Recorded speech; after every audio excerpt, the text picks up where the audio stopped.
The future of our species may be written not in steel, but in fabric.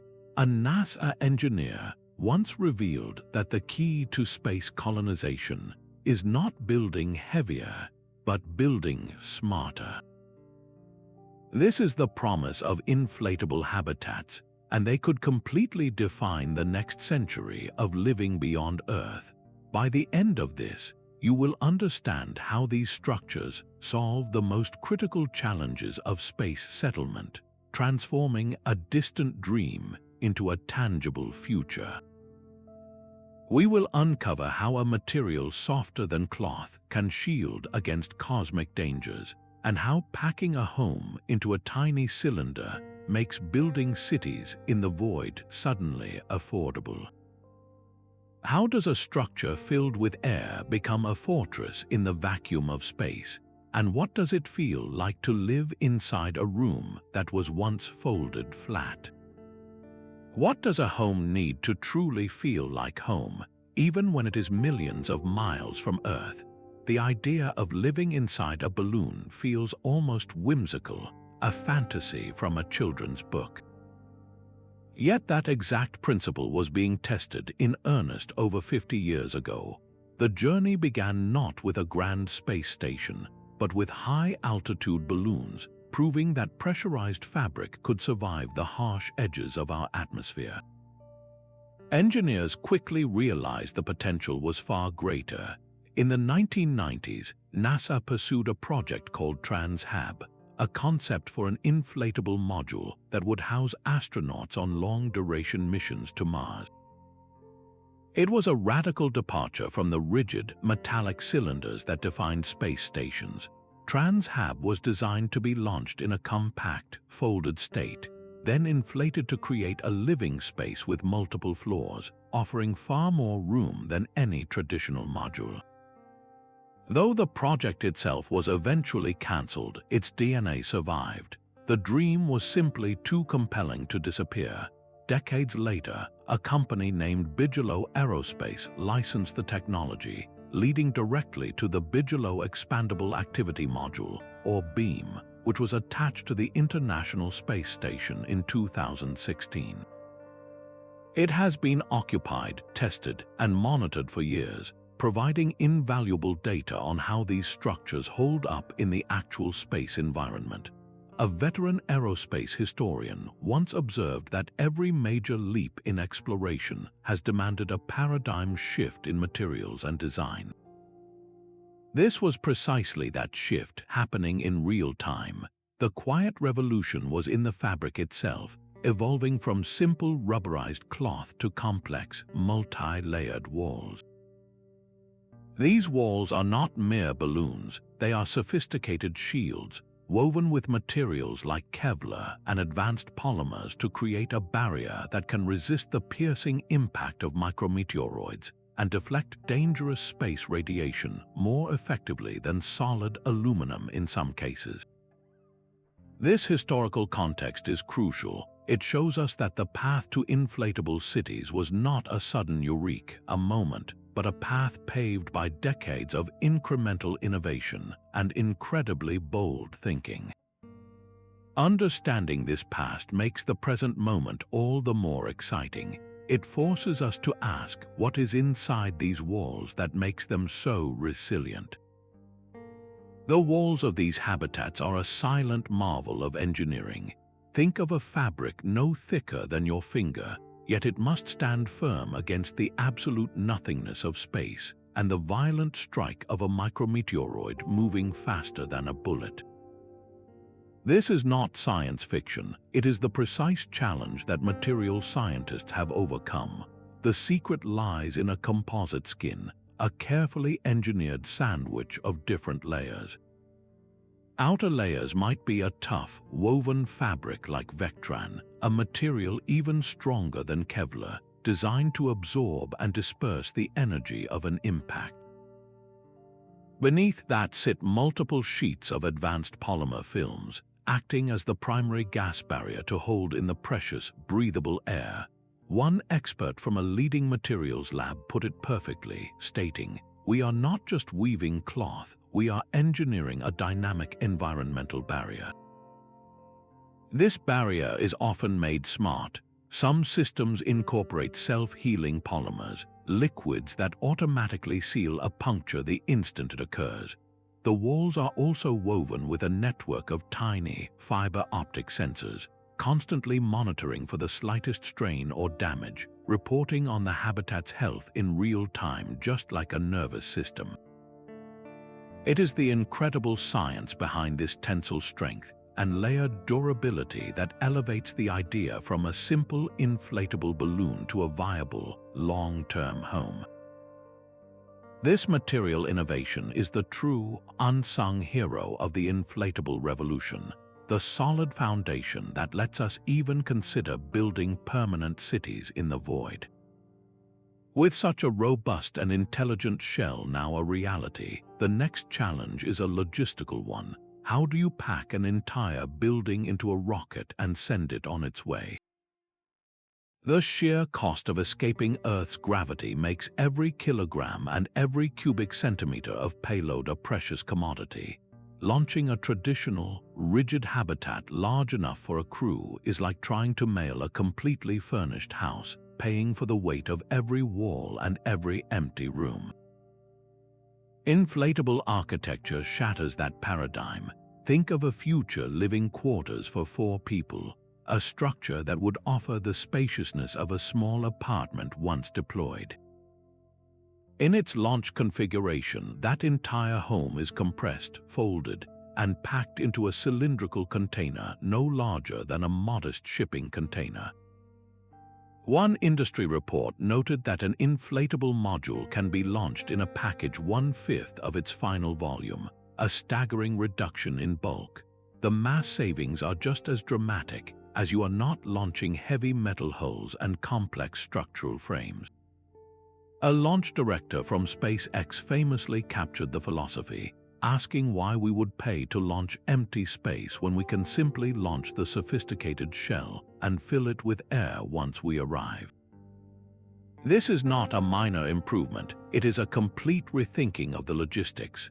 The fuel savings alone from launching such a lightweight, compact package can run into the hundreds of millions of dollars for a single mission, turning a concept like a multi-module space hotel or a Mars transit vehicle from a budgetary fantasy into a project with a conceivable business plan. This radical efficiency is the economic key that unlocks the door to the stars. It transforms the impossible into the merely difficult and the difficult into the achievable.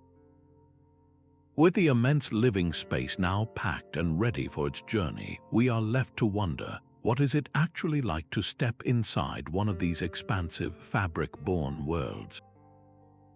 Stepping through the airlock, you enter a world of unexpected volume. The interior of an inflatable module is nothing like the cramped, metallic corridors of traditional spacecraft. High, vaulted ceilings curve overhead, and the floor plan feels open, almost airy. This sense of spaciousness is not a luxury. It is a deeply calculated defense against one of space's most insidious dangers, the human mind. In the endless confinement of a mission, claustrophobia is not just discomfort, it is a mission-critical risk that designers take extremely seriously. A behavioral psychologist consulting with space agencies put it bluntly, volume is our primary tool to mitigate it. This is interior design for an environment without up or down, where every surface is a potential floor, wall, or ceiling. Designers are creating multi-level spaces that crew members can float through, using gentle handholds and visual cues to create a sense of layered, explorable territory. The walls themselves are often soft and reconfigurable, with panels that can be moved or opened to change a room's purpose on a whim, fighting the monotony of a static environment.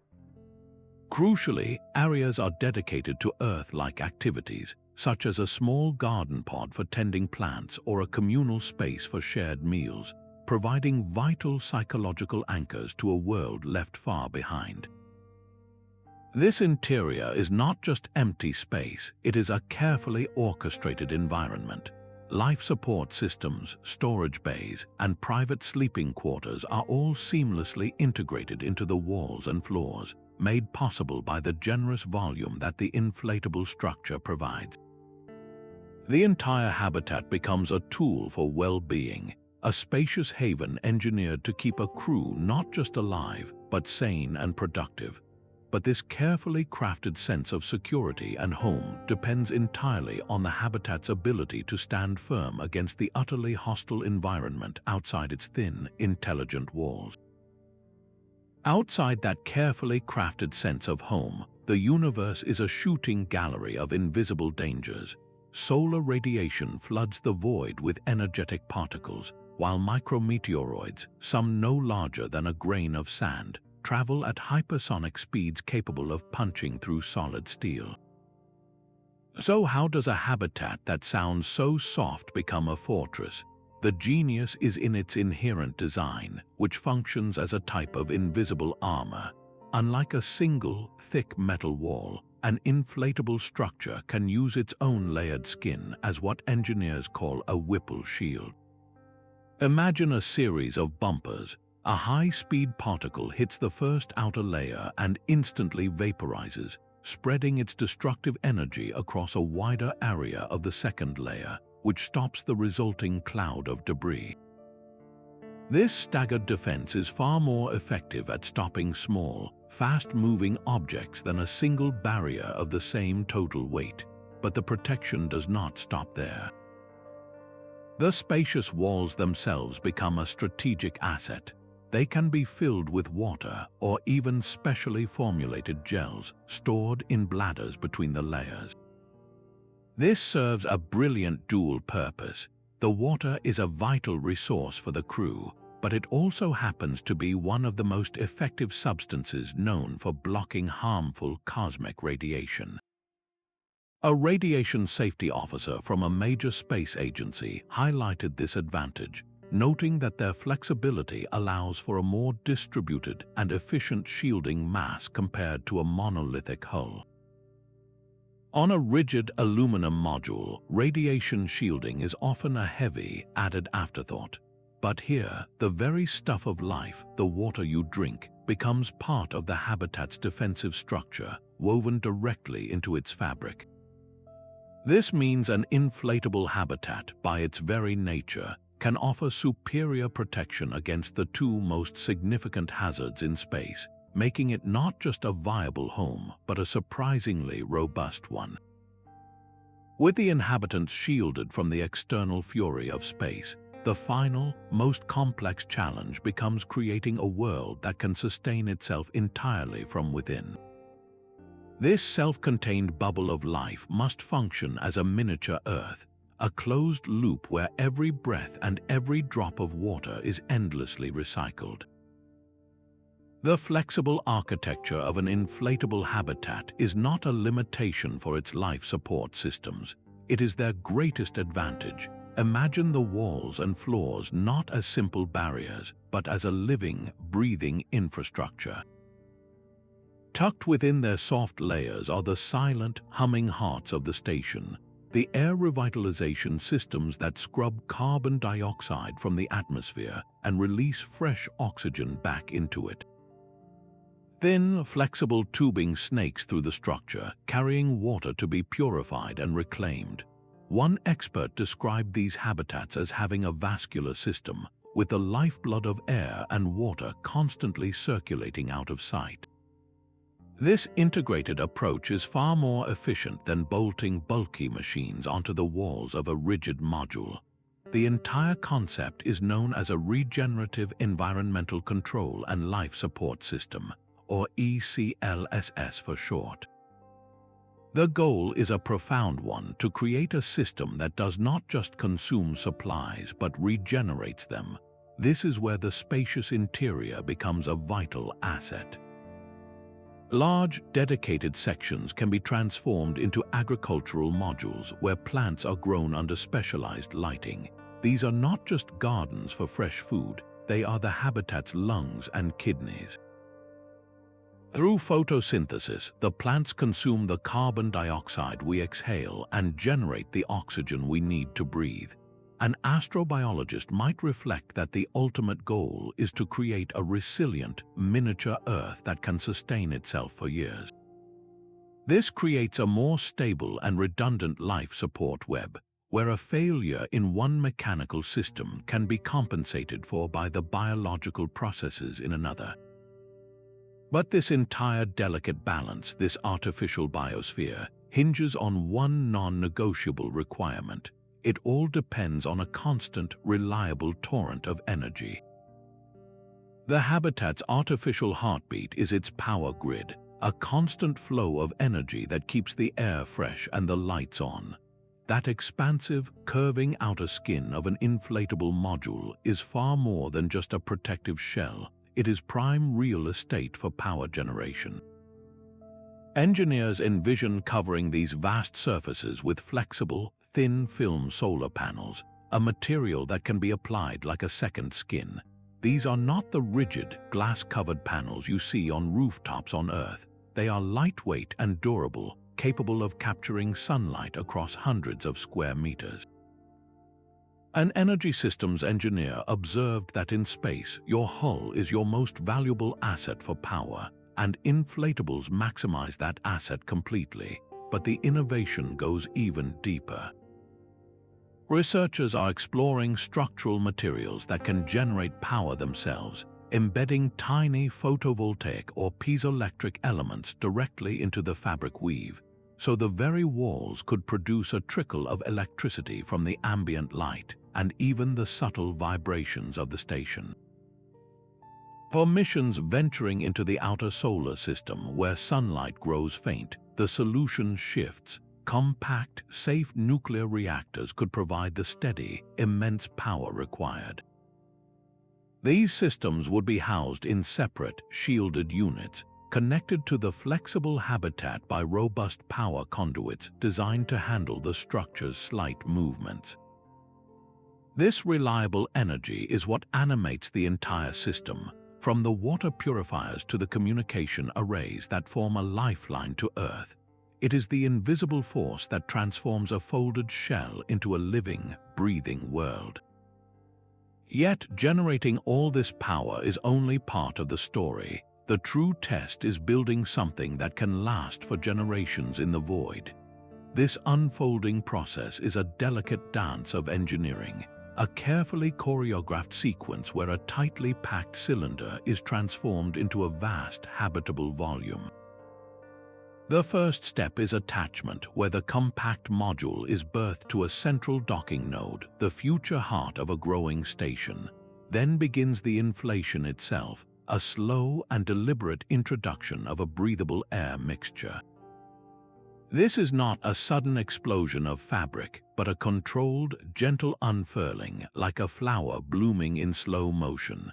A robotics specialist on such a project captured the nuance perfectly, stating, "Our job is to teach machines the gentle art of unfolding a building."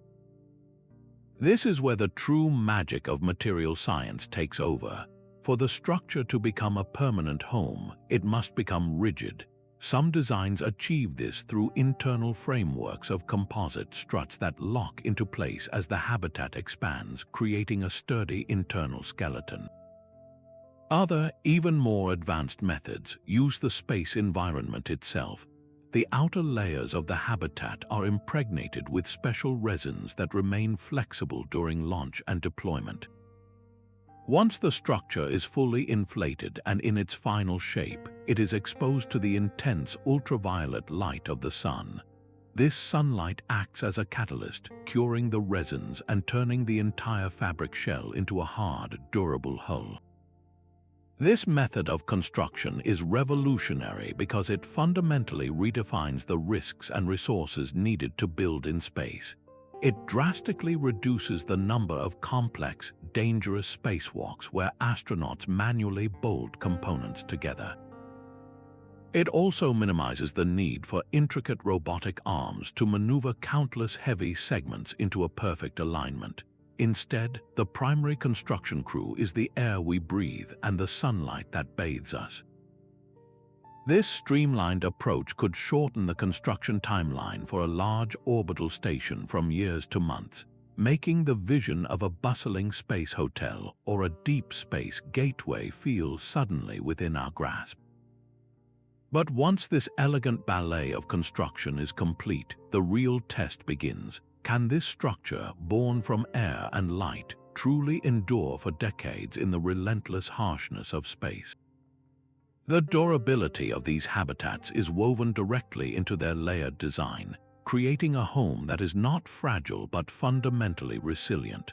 A common fear is that a single micrometeoroid strike would lead to instant, catastrophic decompression, but the reality is quite the opposite. Think of the habitat's wall not as a single barrier, but as a series of defensive curtains.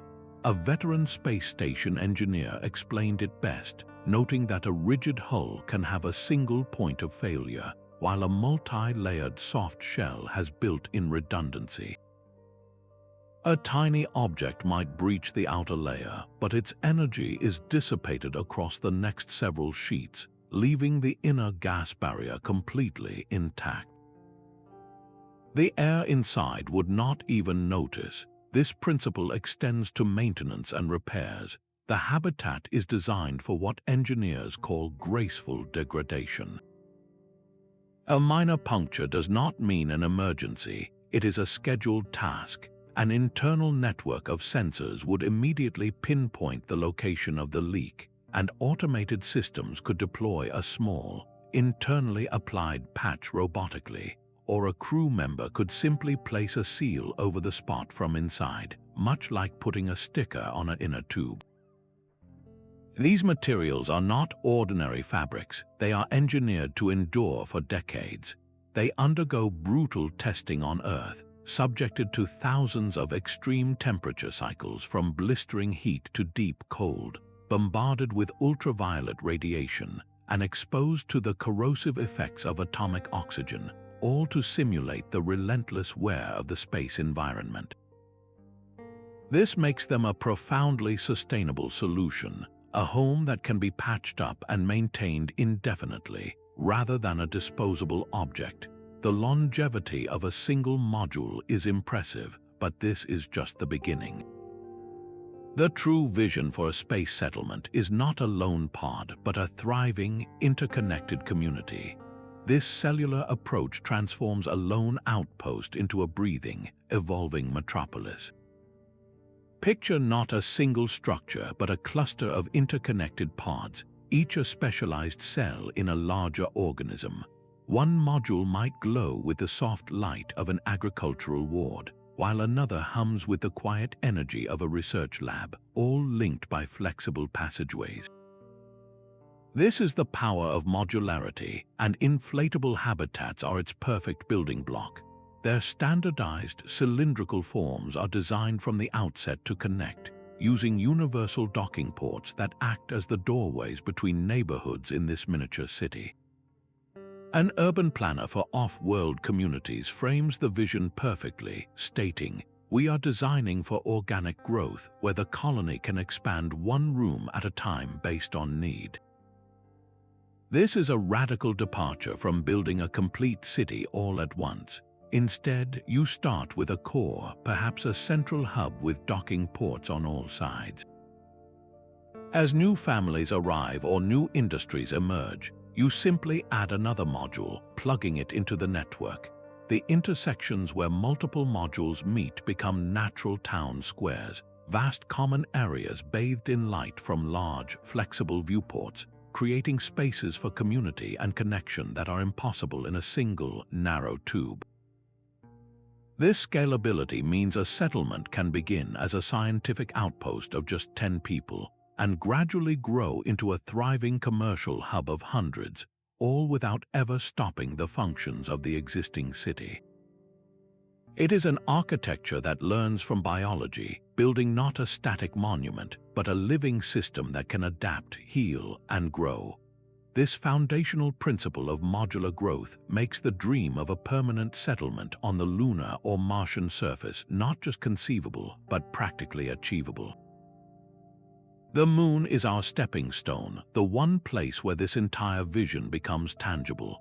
Its low gravity and short communication delay make it the perfect test bed for the first permanent inflatable outpost. Picture a series of gleaming white modules nestled within the deep, permanent shadow of a lunar lava tube. This natural cave offers a ready-made shield from solar radiation, and the extreme temperature swings between lunar day and night. Inside, the habitat is anything but cramped. Crew members float through multi-level common areas, their living space dwarfing anything possible with traditional landers. A geologist stationed there might remark that our first home on another world will not be a tin can. It will be a robust and comfortable habitat that allows for serious science and long-duration stays. This is the core of mission architectures like NASA's Artemis program, which explicitly plans for inflatable surface habitats as key components of a sustained lunar presence. These are not just shelters, they are scientific bases, manufacturing hubs, and homes. Astronauts could live and work there for months, conducting experiments in the low-gravity environment and learning how to utilize local resources, like mining water ice from the permanently shadowed craters. Every system tested, every lesson in closed-loop life support and habitat maintenance learned on the moon is a direct rehearsal for the ultimate destination. The moon is the dress rehearsal and Mars is the opening night. Mars presents the most formidable construction site humanity has ever faced. Its thin atmosphere offers little protection from radiation, and its surface temperatures can plunge to depths that would shatter conventional materials. Yet it is here that inflatable habitats reveal their ultimate purpose. They are not just an option for Mars, they are the leading architectural solution for planting a permanent flag on the red planet. The entire mission architecture hinges on mass, and every kilogram saved during the terrifying descent through the Martian atmosphere translates directly into more scientific equipment, more supplies, or more fuel for the return journey. An inflatable habitat packed into a compact lander is astonishingly lightweight compared to a rigid metal structure of the same interior volume. This means a simpler, safer landing sequence and the profound ability to establish a large, functional base with far fewer incredibly expensive rocket launches from Earth. A Mars mission architect put it perfectly, stating that inflatables give us the volume we need for a true colony, not just an outpost from the very beginning. But how do you fortify this fabric home against the Martian environment? The answer lies in the very ground beneath it. Once deployed, robotic rovers would systematically cover the structure with a thick layer of Martian soil, known as regolith. This creates a brilliant hybrid architecture where the flexible, pressurized shell provides the living space, and the regolith covering becomes a free, highly effective shield against cosmic rays and the planet's extreme temperature swings. Inside, that generous volume becomes something even more vital, a piece of Earth. We are not just talking about sleeping quarters and labs, we are talking about vast, green arboretums. These would be multi-story spaces filled with growing plants, serving as the settlement's primary life support system, while also providing a profound psychological sanctuary for crews facing years of isolation. The sight and smell of a living forest, the feel of soil, these are not luxuries on a multi-year mission. They are essential defenses against cosmic loneliness. Creating a truly self-sufficient presence on Mars is the final, great test for this technology, a test that will prepare us for journeys to worlds even more distant and alien. The ultimate test of this architecture is not a voyage to a nearby world, but a journey spanning generations. For an interstellar arc, the habitat must become an entire world, a self-contained biosphere hurling itself through the void for centuries. The sheer scale required is almost incomprehensible, a structure kilometers in length housing forests, rivers, and a human society that will live and die within its walls. A visionary physicist once mused that an interstellar craft is less a ship and more a mobile planet, and inflatables provide the canvas for that dream. Only this technology can realistically offer the immense internal volume needed for a sustainable population and a complex, resilient ecosystem, all while being launched and assembled in orbit. The engineering challenges are staggering. The hull must be a perfect seal, maintaining its integrity against the subtle but relentless tug of micrometeoroid dust and cosmic radiation for hundreds of years. This would require materials far beyond what we use today, perhaps self-repairing nanocomposites that can mend themselves automatically over these vast timescales. But the physical shell is only half the challenge.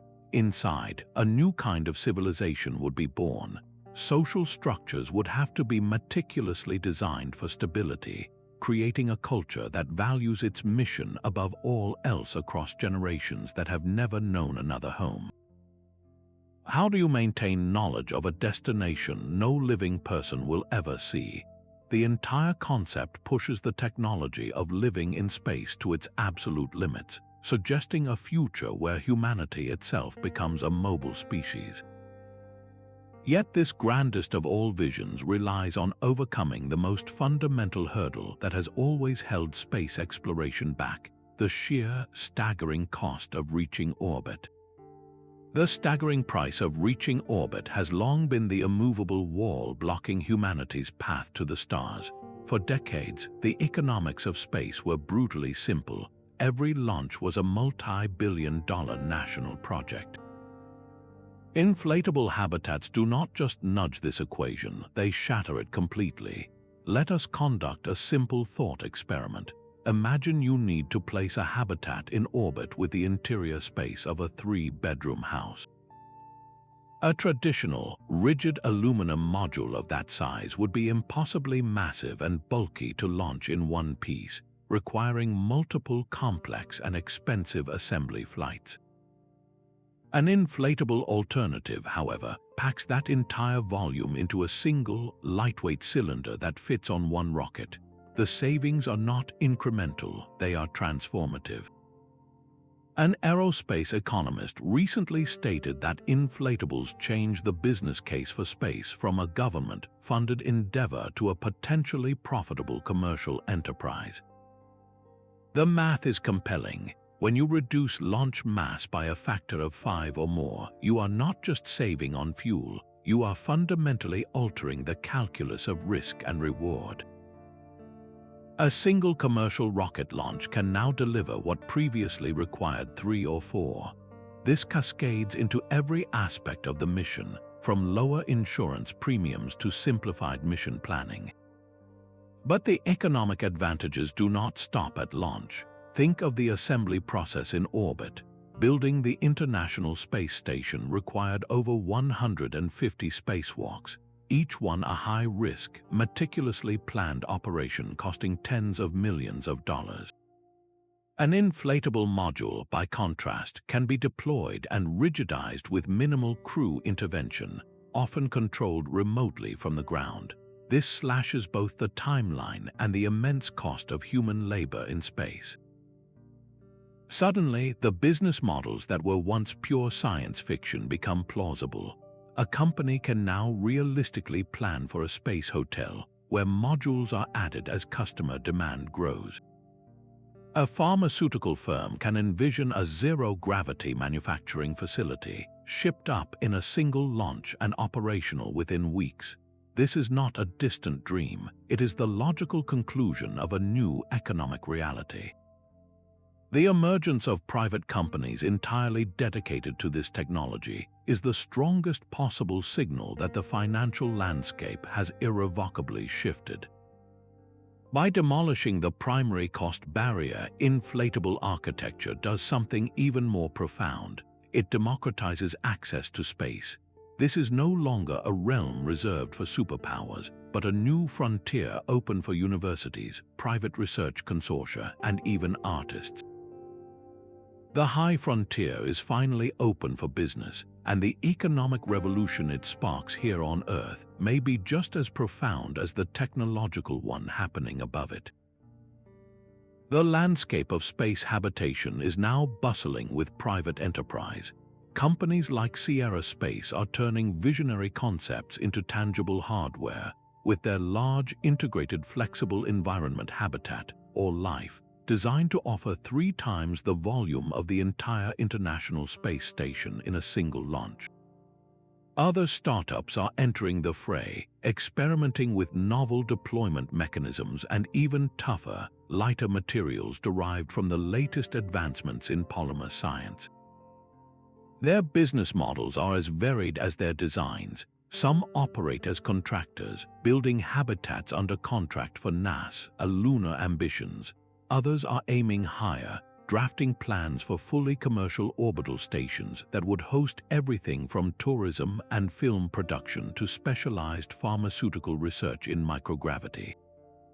The driving philosophy was captured by one industry leader who stated, "Our goal is to make living and working in space a routine commercial activity." This is not just a technical race, it is a fundamental shift in how we approach the final frontier. The competitive pressure of the free market is forcing a pace of innovation that government programs, with their methodical budgets and shifting political priorities, could never match. Each company's success or failure directly influences investment, refines technology, and ultimately lowers the price tag for everyone. This powerful synergy, where public agencies set the destination and private companies compete to build the best vehicles, is creating an engine of progress unlike anything we have seen before. This rapid, commercially driven development, however, raises complex questions that cannot be solved by engineering alone. But who actually owns the bubble once it is inflated and occupied in the void? This is not a philosophical question, but a pressing legal puzzle that must be solved before the first private modules are permanently installed. The foundational document is the 1967 Outer Space Treaty, which declares that no nation can claim sovereignty over the Moon or any other celestial body. This means a company cannot plant a flag on an asteroid and call it its own private property. However, the treaty is deliberately silent on the rights of private individuals and corporations, creating a vast gray area. A leading space law expert clarifies the situation, stating, "We are writing the rulebook for off-world real estate in real time. So, if you cannot own the land, what can you own?" The emerging interpretation focuses on the structures and the resources. Think of it like international waters. You cannot own a piece of the ocean, but you absolutely own the ship you build and sail on it, and you have rights to the fish you catch from it. This is the principle behind national laws like the United States Commercial Space Launch Competitiveness Act. This law grants American citizens the legal right to possess, own, transport, and sell any space resource they extract, such as water ice from the Moon or minerals from an asteroid. It effectively creates a legal foundation for claiming and using resources, even if you cannot claim the territory itself. This extends to the inflatable habitats. The company that builds and launches the module is considered its owner, much like a vessel in maritime law, but this immediately raises thorny new questions. What happens if one company's module accidentally collides with and damages another's? Who is liable? Under which country's legal system would a dispute be settled?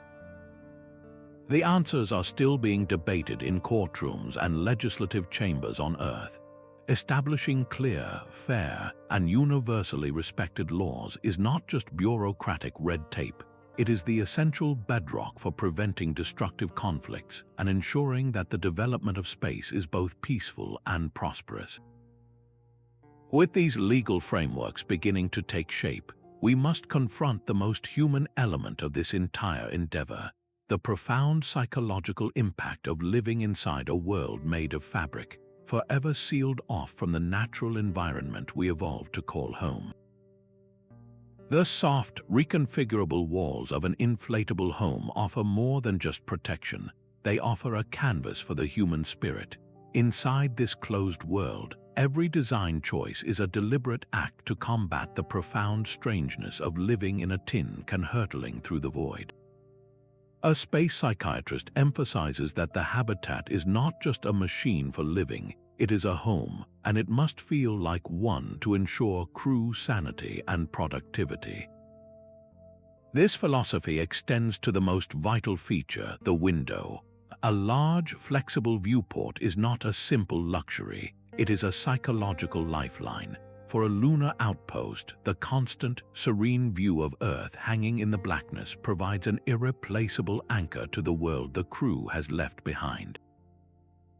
On a ship bound for Mars where Earth shrinks to a mere pale blue dot, that same window becomes a portal to the universe, a source of wonder that fuels the mission's purpose. The interior itself must fight sensory deprivation.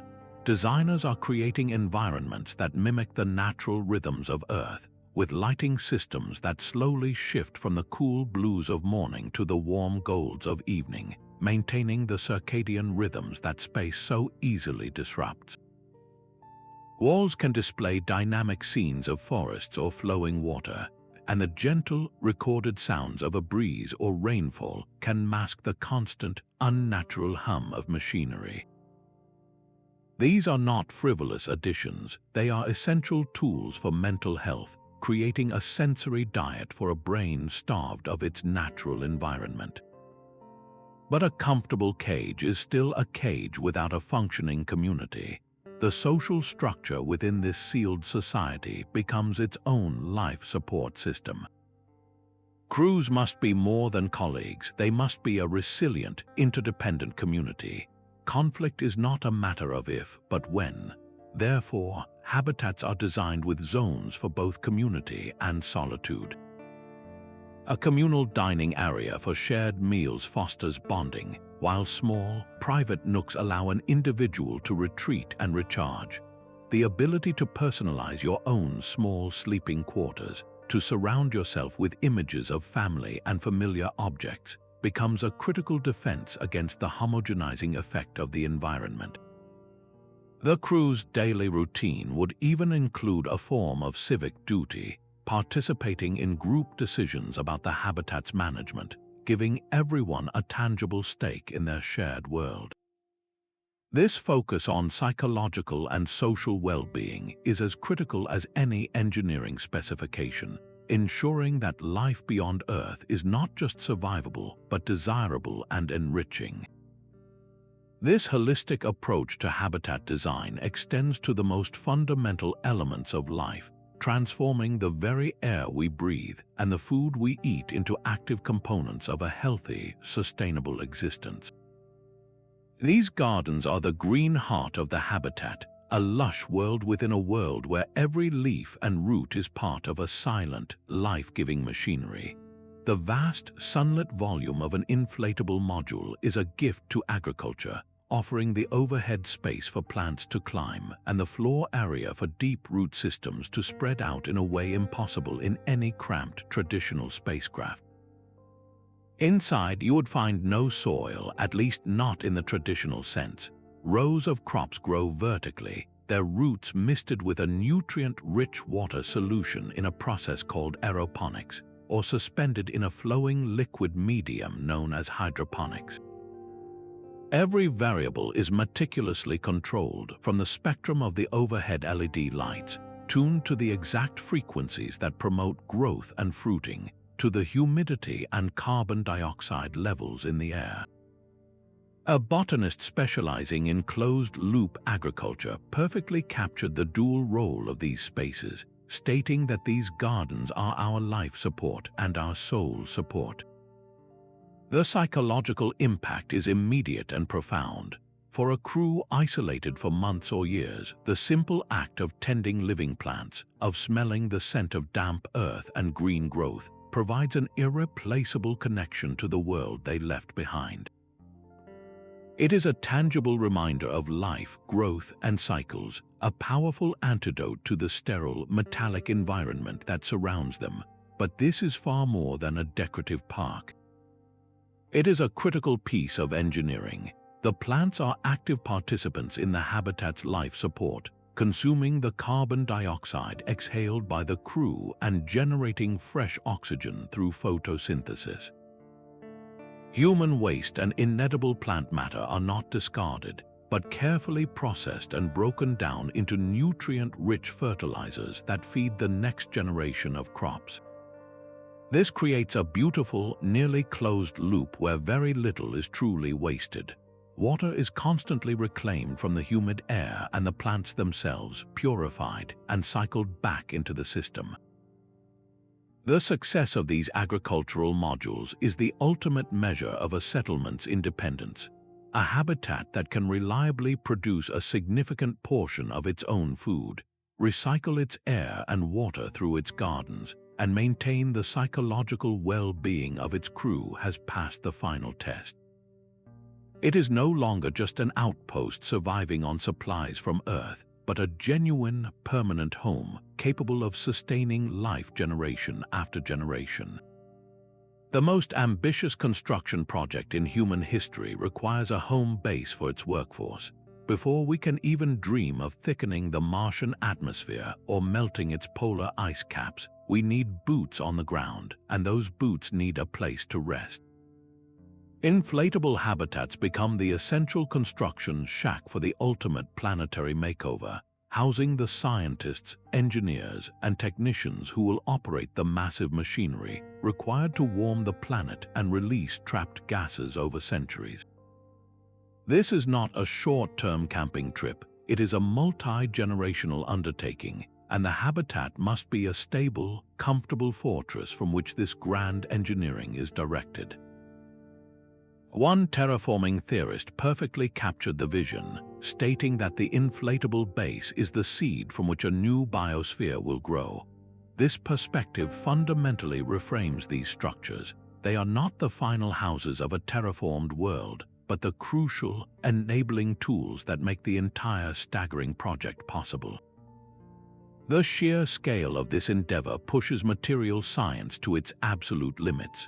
We are no longer just talking about a habitat that can last for decades. We are talking about one that must remain perfectly reliable for a century or more, a permanent foothold in an utterly hostile environment. The technology to create such a durable, long-lasting home is already taking shape in laboratories today, pointing toward a future where the very fabric of our buildings is alive with innovation. The fabric of our future homes in space will be alive with intelligence. We are moving beyond the static, multi-layered walls of today toward materials that can feel, heal, and even think. At the forefront of this revolution are biomimetic substances, engineered to mimic the self-repair capabilities of living tissue. Imagine a microscopic meteoroid strike creating a tiny tear. Instead of waiting for a crew member to patch it, the habitat's skin reacts instantly. It contains networks of tiny capillaries filled with a liquid healing agent, much like the blood that clots a wound on your own skin.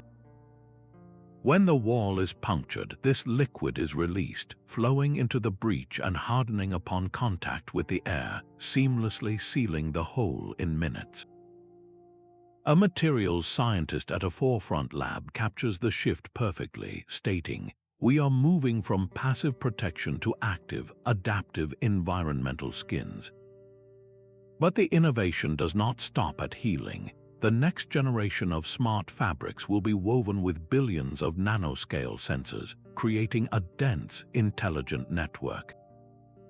These are not simple strain gauges. They are microscopic sentinels that can detect the faintest whisper of a stress fracture, the subtle shift in internal pressure, or a localized temperature change. They report this data in real time, giving the habitat a kind of digital nervous system that is constantly aware of its own health. This intelligence allows for predictive maintenance, where problems are identified and fixed long before they ever become emergencies. The ultimate expression of this smart material concept is programmable matter. This involves materials that can change their fundamental properties based on an electrical signal or a specific command. A wall could alter its opacity, turning from transparent to opaque to give occupants privacy on demand. The same material could change its thermal properties, reflecting heat in some areas and absorbing it in others to better manage the habitat's internal temperature. We are even exploring metamaterials, engineered structures with properties not found in nature, which could theoretically allow a section of the habitat to reshape itself, perhaps bulging outward to create a new observation deck or reconfiguring an interior wall to expand a common area.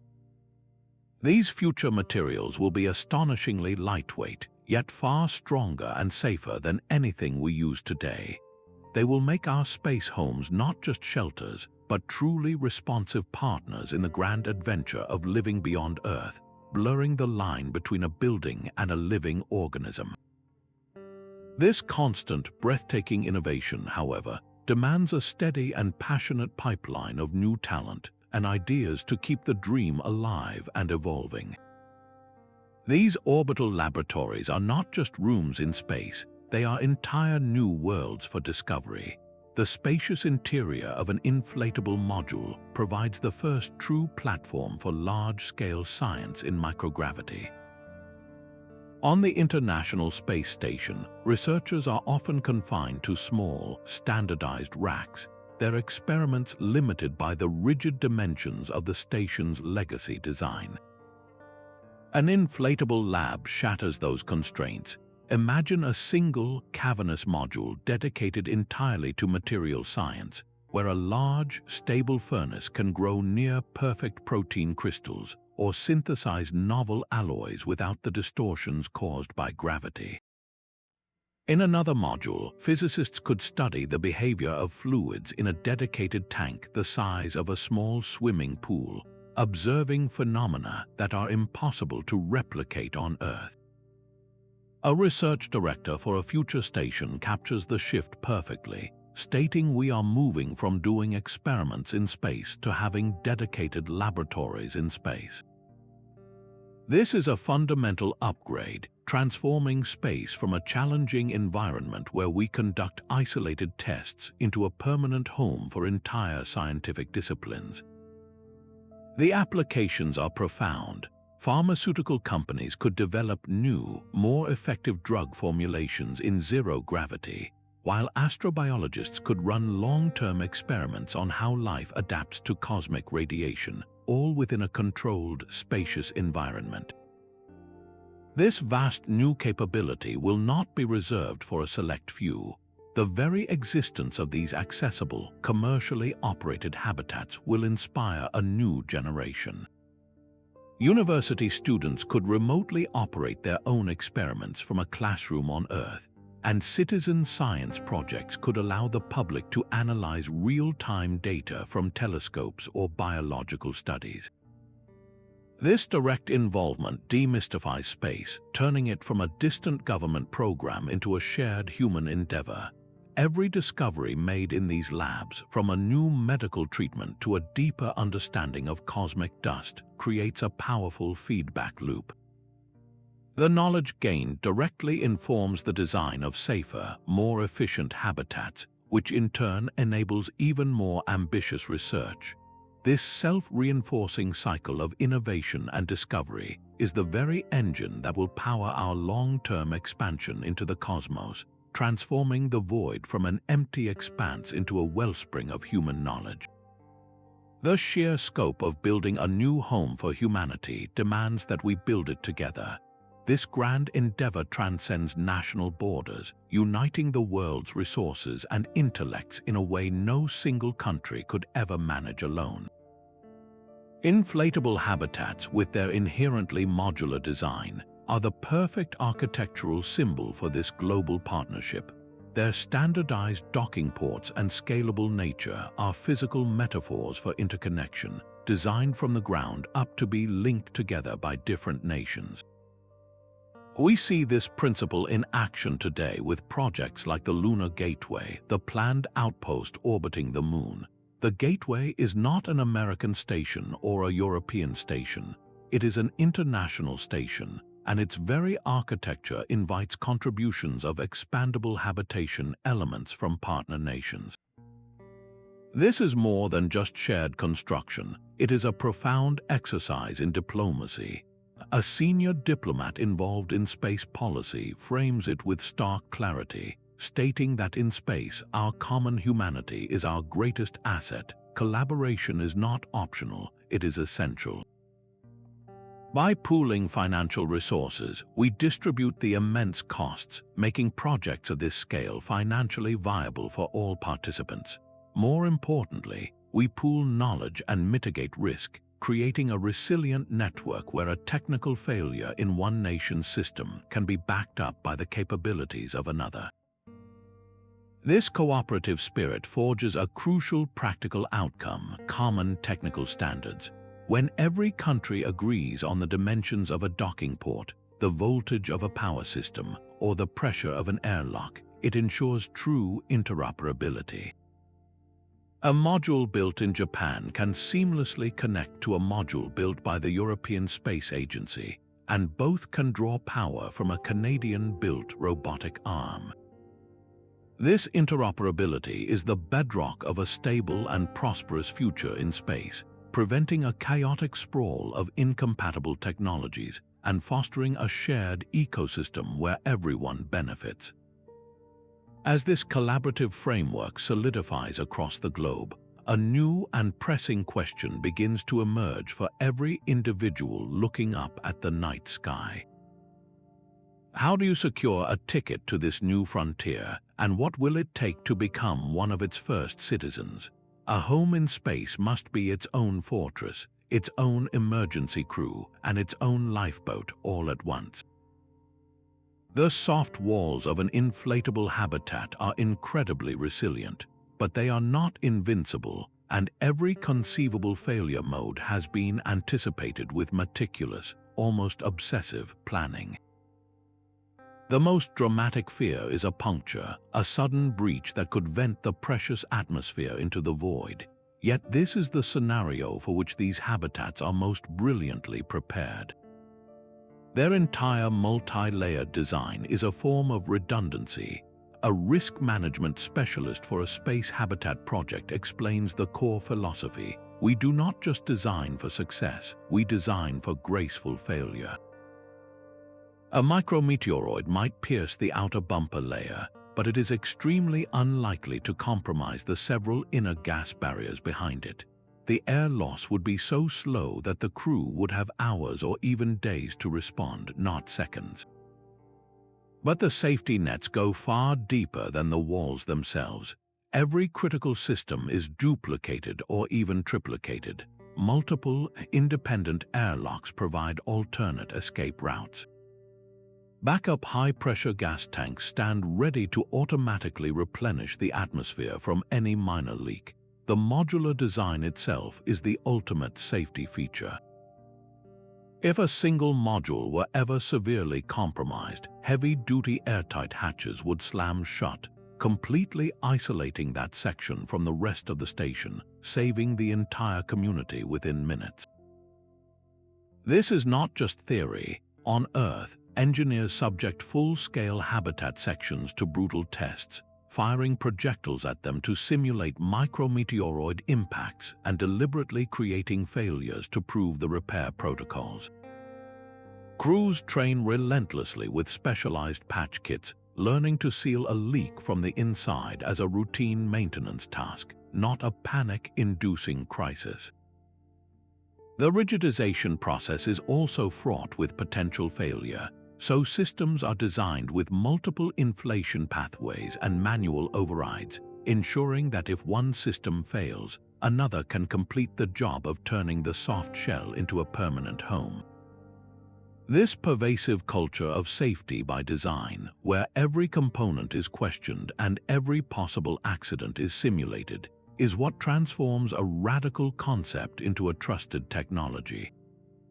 It is the rigorous, unglamorous work of planning for the worst that builds the confidence needed to send people to live in these structures for years.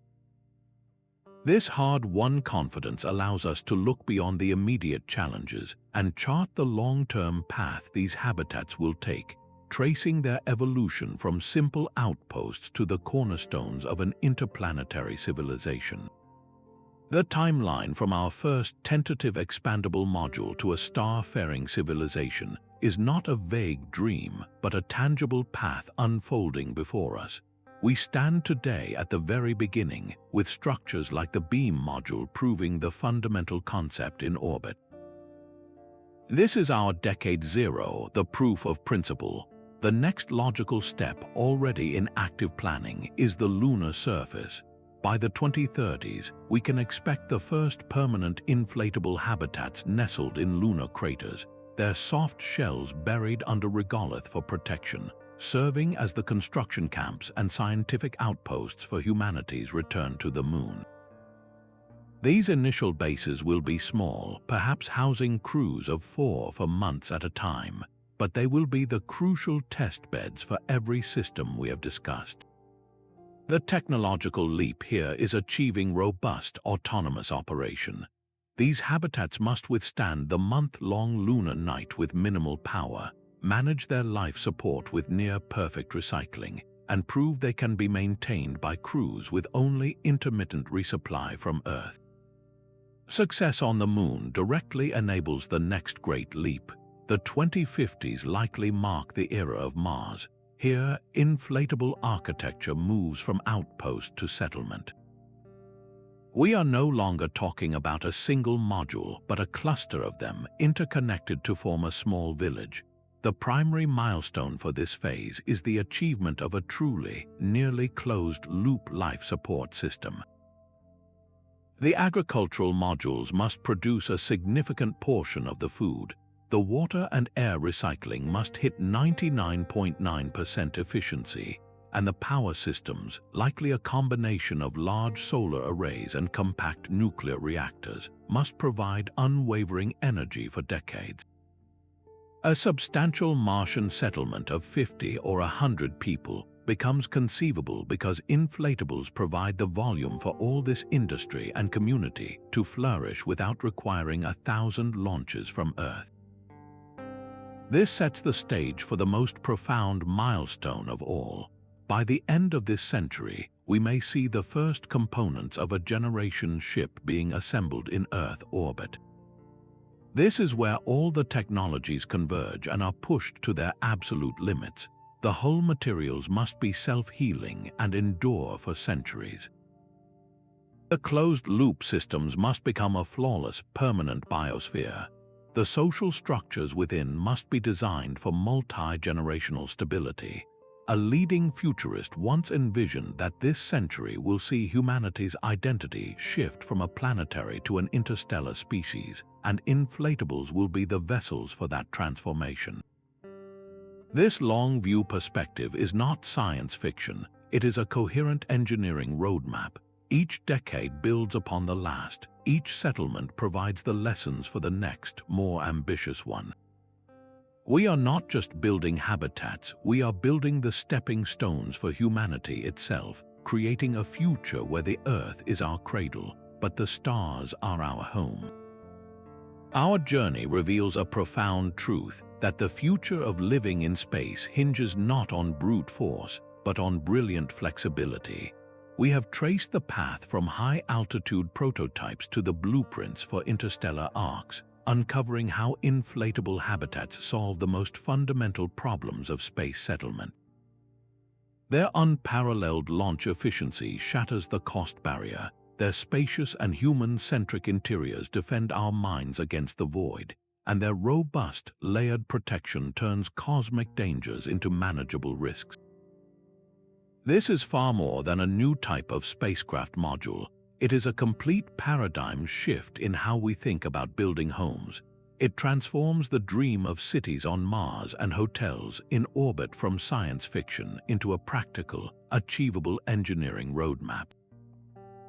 The next century of exploration will be written not only by rockets and robots, but by those who dare to build with air and intelligent fabric, weaving a legacy of expansion for all of humanity.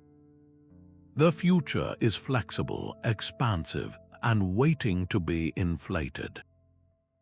We have shared this vision with you, and now we are curious, what part of this incredible future captures your imagination the most? Is it the lunar gardens, the Martian settlements, or the journey to the stars themselves? Let us know your thoughts in the comments, and if this vision of our future excites you, subscribe to join us as we continue to explore what comes next.